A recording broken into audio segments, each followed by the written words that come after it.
మహబూబ్ నగర్ లో ఉన్న ఎన్టీఆర్ మహిళా డిగ్రీ కాలేజ్ రాష్ట్రంలోనే అడ్మిషన్స్ పరంగా టాప్ 5 లో ఉన్న కాలేజ్.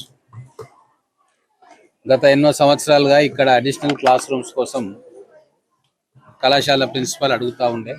నేను వచ్చిన తర్వాత నాకు రిక్వెస్ట్ చేసినప్పుడు నెక్స్ట్ అకాడమిక్ ఇయర్లో శాంక్షన్ చేయిస్తాను, రూమ్స్ కట్టిద్దామని చెప్పి వారికి చెప్పడం, అలాగే శాంక్షన్ చేయడం, ఈరోజు దానికి శంకుస్థాపన కోసం ఇక్కడికి వచ్చినాం. ఇప్పుడు 2 రూమ్స్ అడిషనల్గా కడుతున్నాం. దాంతోపాటు ఇంకొక 10 రూమ్లు కట్టడానికి ఏర్పాట్లు చేస్తూ ఉన్నాం.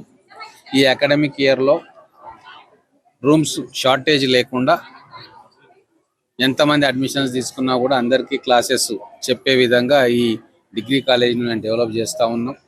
అంతేకాకుండా ఇక్కడ లైబ్రరీని కూడా అప్గ్రేడ్ చేస్తున్నాం.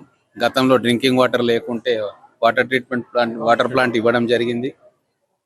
ఇంకా కంప్యూటర్స్ కూడా కావాలంటున్నారు, అవి కూడా ఇస్తాం. మనది మొత్తం తెలంగాణలో దేశ్ పాండే ఫౌండేషన్ ద్వారా ఈ ఒక్క కాలేజీనే సెలెక్ట్ అయింది. గతంలో 16 మంది పిల్లలు దాంట్లో ట్రైన్ అయితే అందరికీ కూడా ఉద్యోగాలు వచ్చినాయి. ఈసారి దాదాపుగా 50-60 మంది మన పిల్లల్ని ట్రైనింగ్ ఇప్పించి వాళ్ళకు కూడా ఉద్యోగాలు వచ్చేటట్టుగా దేశ్ పాండే ఫౌండేషన్ ద్వారా చేయబోతా ఉన్నాం. మన పిల్లలు వాళ్ళ కాళ్ళ మీద నిలబడడానికి మా తరఫున ఎటువంటి కార్యక్రమం చేయాలన్నా, ఎటువంటి ఇన్ఫ్రాస్ట్రక్చర్ వాళ్ళకి ఇవ్వాలన్నా మేము రెడీగా ఉన్నాం. హాస్టల్ ఫెసిలిటీ ఒకటి బాగా షార్టేజ్ ఉంది కాబట్టి వీలైనన్ని ఎక్కువ హాస్టల్ రూమ్స్ అవైలబిలిటీ మహబూబ్నగర్ పట్టణంలో తీసుకురావాలని చెప్పి ఆలోచన చేస్తూ ఉన్నాం. ఒక కొత్త హాస్టల్ బ్లాక్ ఒకటి నిర్మాణం చేస్తే గ్రామీణ ప్రాంతాల నుంచి వచ్చే మన పిల్లలకి ఇక్కడే చదువుకొని ఇక్కడే ఉండే ఏర్పాటు జరుగుతుంది. దాని మీద కూడా నేను ఆల్రెడీ రిప్రజెంటేషన్ ఇవ్వడం జరిగింది. త్వరలోనే మనకు హాస్టల్ బిల్డింగ్స్ కూడా శాంక్షన్ అవుతాయి.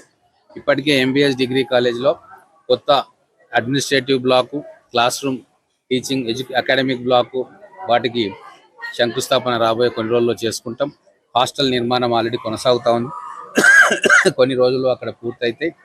ఎడ్యుకేషనల్ ఇన్ఫ్రాస్ట్రక్చర్ మహబూబ్ నగర్లో అన్ని జిల్లాల కంటే కూడా నెంబర్ 1గా ఉండాలన్న తాపత్రయం గౌరవ ముఖ్యమంత్రి గారికి ఉంది, నాకుంది.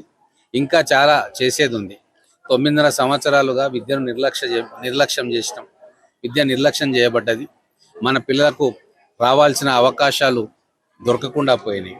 మేము వచ్చిన తర్వాత ఆ లోటును భర్తీ చేస్తూ ఖచ్చితంగా మన పిల్లలు అన్నింటిలో ఫస్ట్ ఉండేటట్టుగా వాళ్ళకు కావాల్సిన ఎంకరేజ్మెంట్, వాళ్ళకు కావాల్సిన ఇన్ఫ్రాస్ట్రక్చర్ను అందిస్తూ ఉన్నాం.